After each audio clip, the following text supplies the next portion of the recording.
Nuevamente, bienvenidos, estimados y estimadas estudiantes de primero de secundaria. El día de hoy vamos a abordar el tercer tema de la materia. Mi nombre es Edwin Alberto Loza Chuca. Vamos a hablar de la ciencia social, la economía. ¿Sí? Este sería el tercer tema. Vamos a aprender qué es la economía, cómo funciona la economía, algunos modos de producción que se han desarrollado en nuestro planeta desde el inicio de la historia. Ese es el objetivo holístico. Indica, desarrollamos los valores de solidaridad y cooperación asumiendo responsabilidad de nuestras acciones en este tiempo de pandemia, partiendo del análisis crítico reflexivo de la economía como ciencia social y los modos de producción, mediante la aplicación de la cartilla educativa, utilizando lecturas complementarias, los recursos tecnológicos disponibles y concientizando la prevención del COVID-19 para promover una conciencia social y autodeterminación crítica, propositiva, en transformación de nuestra propia realidad. Para los que recién están empezando a identificar algunos términos o conceptos, aquí tenemos dos conceptos interesantes. Primero, la economía y los modos de producción. ¿Qué es la economía? ¿Qué ustedes piensan o creen que es la economía? ¿Y qué saben de los medios de producción? Eso como preguntas problematizadoras, digamos, para empezar a abordarnos en el tema. Vamos a empezar. La economía, esa es la definición de economía, es una ciencia social que estudia las formas de administración de los recursos disponibles para la satisfacción de las diferentes necesidades humanas. Estamos hablando de bienes y servicios, ¿no? Y aquí tenemos algunos ejemplitos de lo que serían bienes. Son tangibles, ¿sí? Pueden ser ropa, movilidades, móvil, comida, casas, autos, todo eso se entiende como bienes, libros, mesas, todo eso es bienes, ¿de acuerdo? Y los servicios que son intangibles, estamos hablando de educación, sanidad, transporte, salud, lo que quieran, ¿sí? En servicios. ¿Alguna vez se han preguntado de dónde viene la ropa? ¿Cómo se hace la ropa? ¿Cómo se hace la comida? ¿Qué alimentos le ponemos a la comida? ¿Qué origen tiene ese alimento? Una verdura, etcétera. Si tenemos una mesa, ¿cuál será el origen de procedencia de la mesa? Es decir, de este que fue un árbol, ¿por qué empresa pasó para convertirse en madera labrada? O entró a una empresa, industria, para convertirse una mesa mucho más fina, a cómo fue la circulación hacia el mercado, cómo compramos el mercado, a qué precio compramos, quién se benefició de la ganancia y cómo lo estamos utilizando. Y también después de que la mesa se rompa, ¿a dónde va a ir a parar esa basura? ¿Sí? Todo esto que he comentado tiene que ver con un proceso económico. ¿De acuerdo? Eso simplemente para iniciar. ¿Cuál es la importancia de la economía? La economía juega un papel fundamental en el entorno del comportamiento del ser humano, dado que permite la resolución y satisfacción de necesidades diversas, llegando a un bienestar y mejora de la calidad de vida y de los individuos. ¿Por qué juega un papel fundamental? Porque sin procesos económicos, los seres humanos difícilmente podríamos habitar, ¿sí? Estamos utilizando en la actualidad diferentes mecanismos que han tenido que pasar necesariamente eh, por procesos de transformación y estamos resolviendo algunas necesidades en base a estos, ¿no? En mi mano tengo un bolígrafo. Ese bolígrafo a mí me sirve para poder escribir encima de hojas, para poder hacer mis tareas, para poder tomar mis apuntes y un montón de cosas. Estamos resolviendo necesidades, estamos mejorando nuestra calidad de vida. Pero la pregunta es, ¿alguien sabe cómo se ha fabricado este bolígrafo? ¿Cuántos bolígrafos existirán en el planeta? ¿Tendrán piezas de metal? ¿Tendrá piezas de plástico? ¿Tendrá tinta? ¿La tinta será de buena calidad, de mala calidad? ¿Alguien se ha preguntado del porqué de las cosas? Sobre esto tiene que ver la importancia del estudio de la economía, porque desde que esta parte tiene plástico, tiene que ver con proceso de producción. Normalmente los plásticos son derivados del petróleo. Si tiene tinta, Podemos establecer que puede ser un derivado del petróleo o tintas naturales, lo que sea. Si tiene piezas de metal, se han debido extraer de algún yacimiento minero o sacado de la tierra, ¿verdad? Y todo eso necesariamente ha tenido que pasar por un proceso para llegar a ser este bolígrafo, que cuesta, digamos, un boliviano, dos bolivianos, pero como se producen miles, entonces ahí es donde se genera la ganancia. Finalmente, la economía es la ciencia social que genera relaciones entre la sociedad y la administración, bien sea pública o privada. ¿Por qué genera relaciones entre la sociedad y una administración? ¿Por qué? Porque se da un hecho que se llama venta y también el consumo, ¿sí? Alguien define el precio de venta de este bolígrafo y alguien también lo regula, ¿sí? Estamos hablando de dos entidades, pública o privada. Un empresario privado que ha producido el bolígrafo puede decidir vender los 5 bolivianos, pero si el Estado regula ese precio en base a otros bolígrafos también del mercado, entonces se generan políticas de regulación económica pública y también privada. Se da esa relación, esa correlación. ¿De acuerdo? ¿Existen tipos de economía? Existen.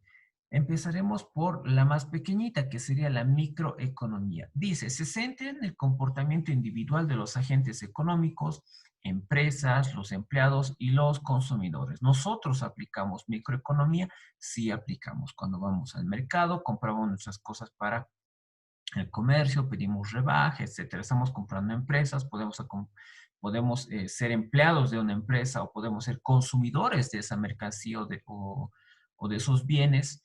Estamos generando microeconomía, ¿sí? Ahora, ¿qué es la macroeconomía? Dice, estudia las variables del sistema económico como lo son la producción nacional total, ¿no? Cuando el Estado decide vender o industrializar sus recursos naturales y venderlos ya como productos industrializados, se está generando macroeconomía, porque no se está vendiendo en pequeña escala, sino a gran escala y se producen millones de bolivianos o de dólares, que es normalmente la moneda en la que nuestro país, Bolivia, vende al extranjero, ¿no? Si vendemos gas, vendemos en dólares. Si vendemos petróleo, vendemos en dólares. Si vendemos litio, lo vamos a vender en dólares, etcétera. Sí, incluso si vendemos productos de resultados agrícolas o ganaderos que tienen que ver con la macroeconomía, los vendemos en dólares, ¿sí? Todo esto tiene que ver con procesos macroeconómicos, el Producto Interno Bruto, la capacidad de deuda, etcétera. O sea, todo lo que tiene que ver con el Estado en economía es macroeconomía.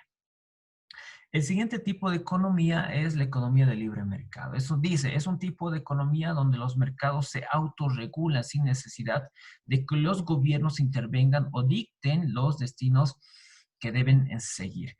El liberalismo económico parte, digamos, hace que surja esta economía de libre mercado, donde son los empresarios, son los dueños de empresas privadas los que regulan los procesos económicos en un país y no así el Estado. Es decir, el Estado casi no se mete en la administración económica que puedan tener estas industrias, estas empresas a nivel global.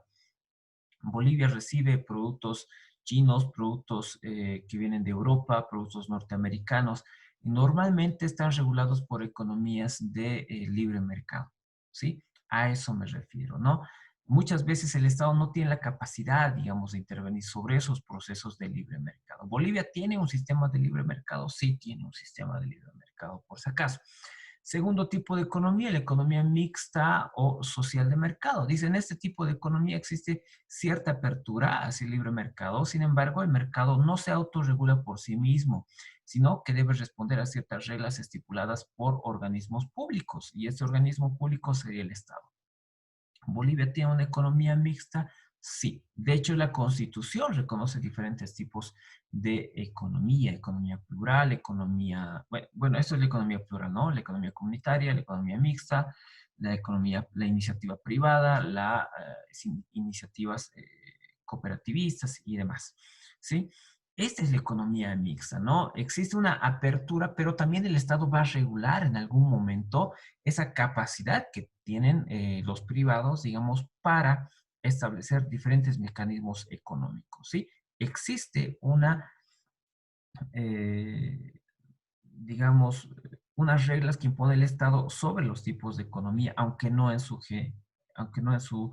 generalidad. Esto se llama economía mixta o social. Seguimos avanzando con los tipos de economía. Tenemos la economía socialista.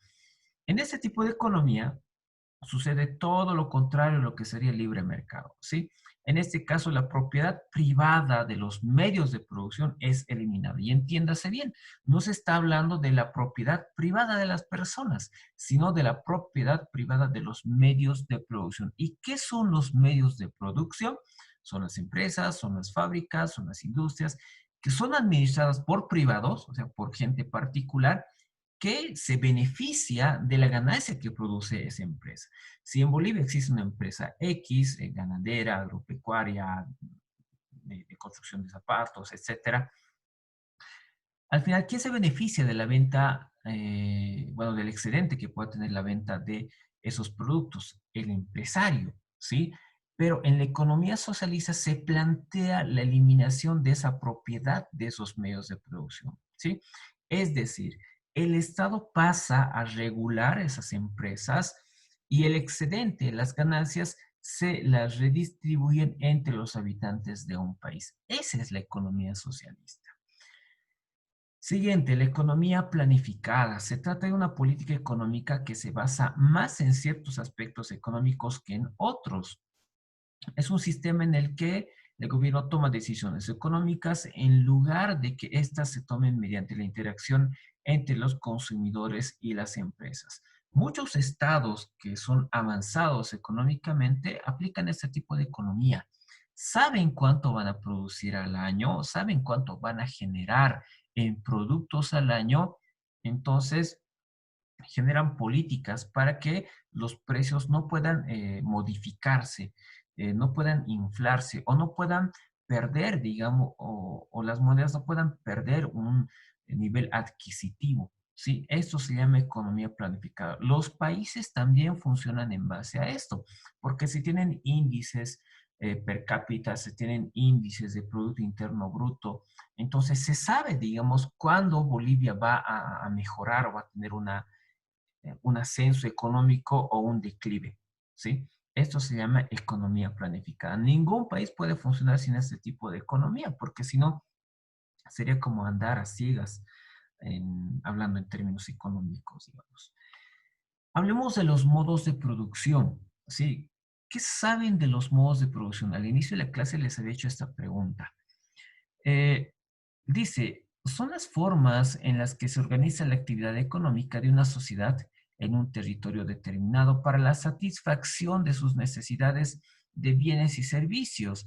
En otras palabras, es la forma en que se organiza una economía para producir bienes y servicios, así como para determinar su distribución. Se está hablando básicamente de los aspectos económicos, ¿sí? Que son al final de cuentas los que generan que se realicen políticas en un país. Es decir, un país no va a poder funcionar si es que no tiene una economía, ¿de acuerdo? La economía va a terminar definiendo en última instancia la conducción o la regulación de las políticas en un país. Eso se llama modo de producción.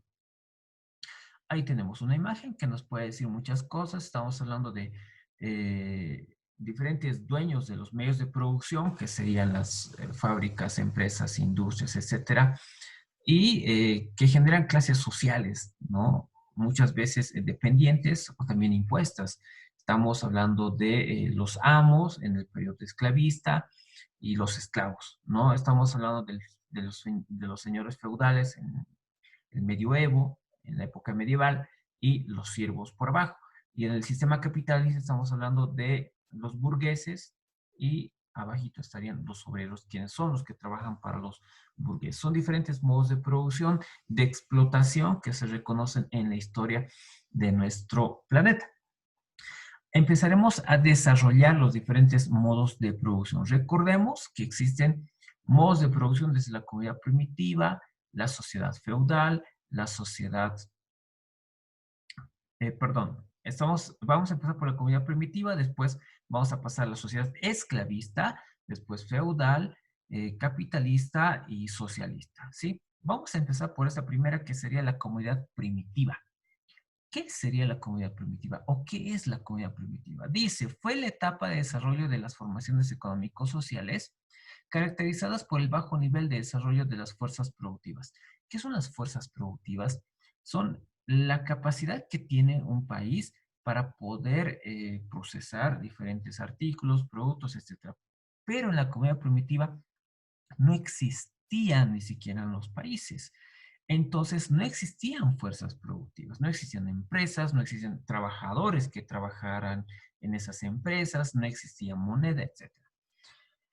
Entonces, la propiedad colectiva de los instrumentos de producción, digamos, era lo que mandaba en esta comunidad primitiva. Nadie era dueño de nada, todos eran dueños de todo, ¿sí? Básicamente es esto.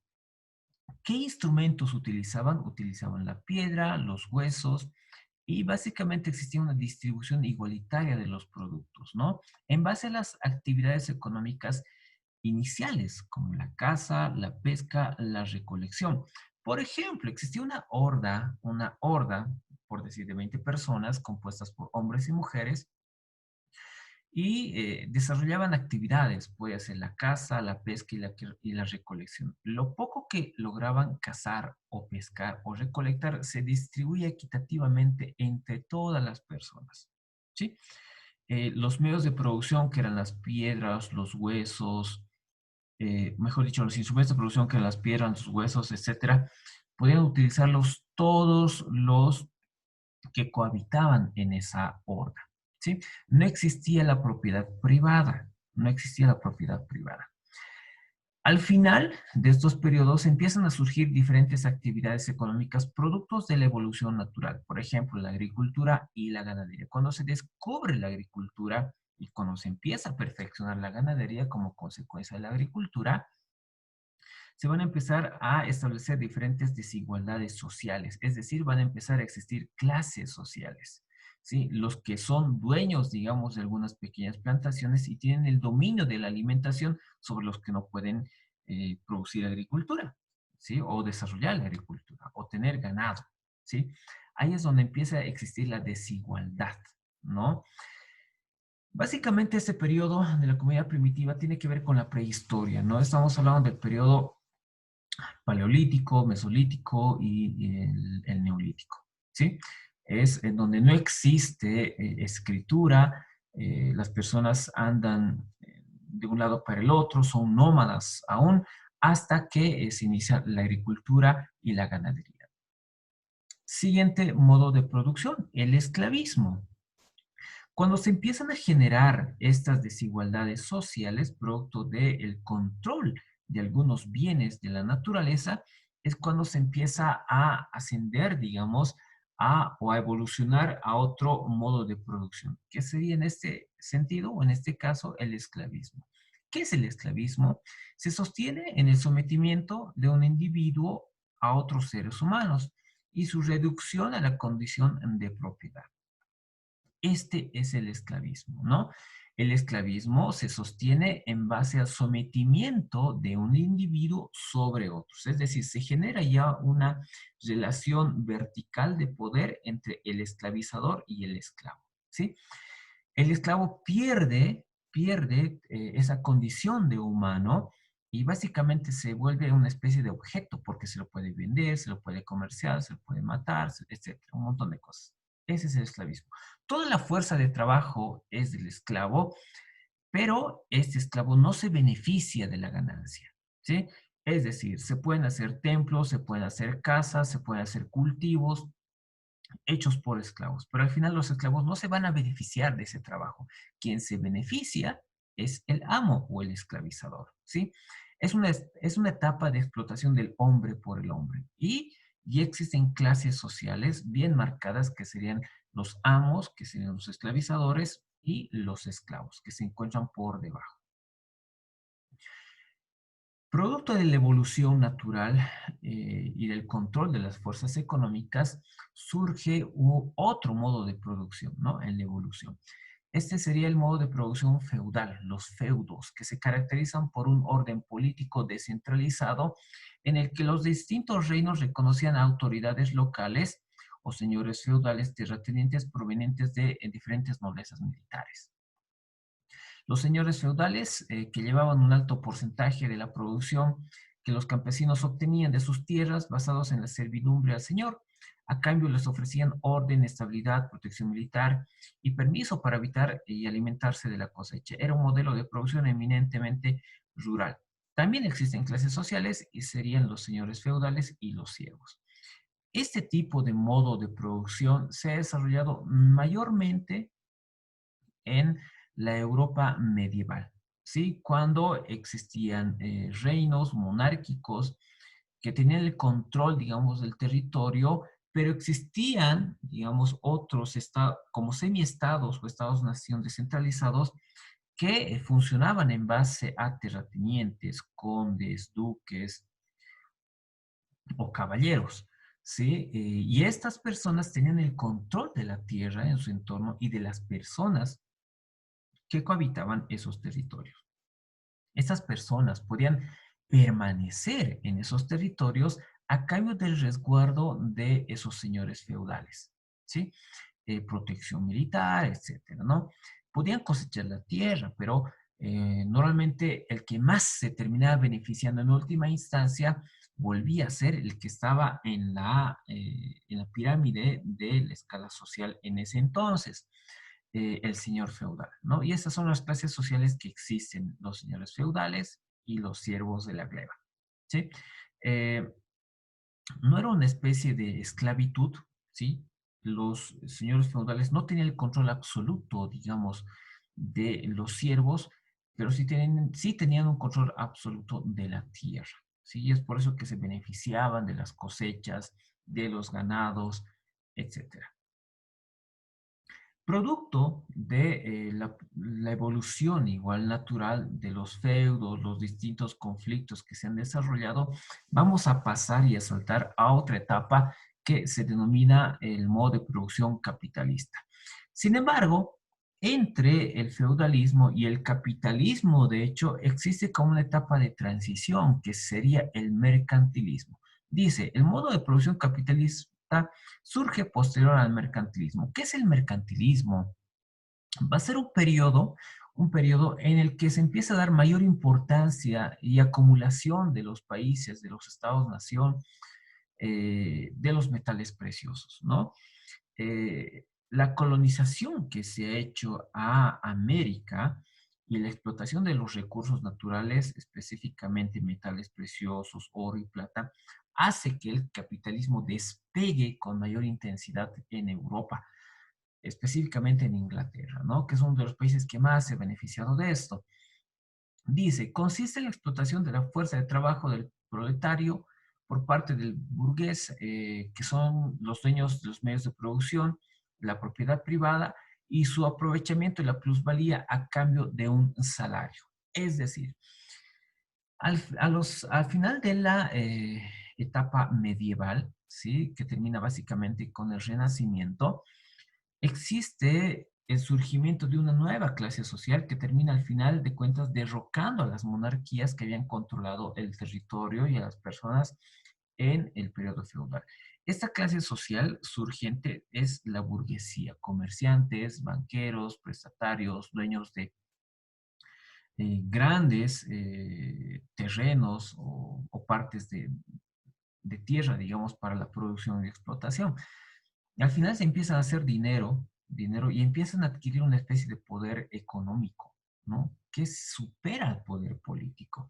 Entonces van a ser ellos los que van a empezar a hacer empresas, fábricas, industrias, porque tienen esa capacidad económica, ¿sí? Entonces el campesino, y estas fábricas se hacen en las ciudades, entonces los campesinos dejan el campo para irse a trabajar a las ciudades, ¿verdad? Son estos propietarios de los medios de producción. Vuelvo a decir, los medios de producción son las empresas, fábricas, industrias que pertenecen a una persona o a un conglomerado de personas, ¿no? Pero que van a aprovechar, digamos, esa capacidad de industrialización y van a aprovechar la necesidad de los que están buscando trabajo para generar plusvalía. La plusvalía es el trabajo no pagado, por si acaso, ¿sí? Ahora, el trabajador va a una fábrica, vende su fuerza de trabajo a cambio de un salario, ¿sí? Eh, Dentro del análisis marxista, digamos, de el modo de producción capitalista, lo que se le está pagando al trabajador, ese salario, no es el equivalente al total del trabajo, ¿no? Y eso se denomina la plusvalía. De eso se enriquece el burgués. ¿Existen clases sociales? Existen el burgués capitalista y también el proletario. Esas dos clases sociales. Para los que no saben qué es un proletario, es básicamente un trabajador que depende de un capitalista, de un dueño de una empresa para poder seguir viviendo, ¿no? Ahora, con los procesos de industrialización, con la revolución industrial, etcétera, ser proletario básicamente se ha vuelto una necesidad. ¿Por qué? Porque muchas máquinas llegan a suplantar o a suplir o a reemplazar a algunos trabajadores en las empresas. Entonces, el trabajador está obligado a vender su fuerza de trabajo cada vez a menor costo, ¿sí? Porque si se niega, digamos, a vender su fuerza de trabajo a menor costo, puede ser despedido. Es una de las reglas también del modo de producción capitalista. Entonces, un trabajador prefiere que se le pague, aunque sea menos, pero seguir trabajando, porque necesita comer, necesita una familia que mantener, necesita vestirse, etcétera, un montón de necesidades económicas. El capitalismo es un modelo vigente en la actualidad en la mayoría de los países. Muchos de los gobiernos, muchos de los estados están manejando todavía este tipo de modelo económico, ¿sí? Una producción capitalista. Ahora, producto de la evolución, digamos, de una transición del capitalismo a una sociedad, sería el modo de producción socialista, que básicamente es un modelo económico de transición para llegar al comunismo. El comunismo es una sociedad en la que no existe clases sociales y todos, digamos, pueden convivir de manera armónica en base a lo que tienen. Vuelvo a decir, ¿no? El socialismo es un modelo económico de transición simplemente para llegar al comunismo. Pero ¿qué es el socialismo? ¿O qué es este modelo? Consiste en una sociedad cuya producción está orquestada en función del uso de las necesidades de la comunidad. Es decir, en un modelo socialista se priorizan las necesidades de todas las personas y sobre eso se trabaja, ¿sí? No existe una acumulación sobre la ganancia monetaria como existe en el capitalismo. El Estado tiene que organizar las fuerzas productivas como propiedad social, es decir, las empresas, las industrias privadas en el capitalismo pasarían a ser propiedad colectiva y a ser administradas por el Estado, ¿sí? No se está aboliendo la propiedad privada, ¿no? Las casas, los autos, no. Solamente la propiedad privada de los medios de producción. Y eso sí tiene que entender, porque mucha gente piensa que se extingue la propiedad privada y no es así. Lo que se extingue es la propiedad privada de los medios de producción. Que vuelvo a repetir, los medios de producción son las empresas, las fábricas, las industrias que benefician a una persona o a un grupo de personas en el capitalismo. Ahora, cuando el Estado toma acción sobre estas empresas y las vuelve propiedad social o propiedad colectiva, las ganancias que puedan tener esas empresas serán distribuidas equitativamente, digamos, entre los miembros de toda la sociedad. Esto es el socialismo que, vuelvo a decir, es un modelo de transición hacia el comunismo. Muchísimas gracias. Este es el tercer tema de la materia de ciencias sociales. Los espero para seguir desarrollando mayores temáticas y por favor sigan escribiendo si quieren en los comentarios o en la plataforma o también haciendo preguntas para seguir profundizando este tipo de temas. Mi nombre es Edwin Loza. Muchísimas gracias.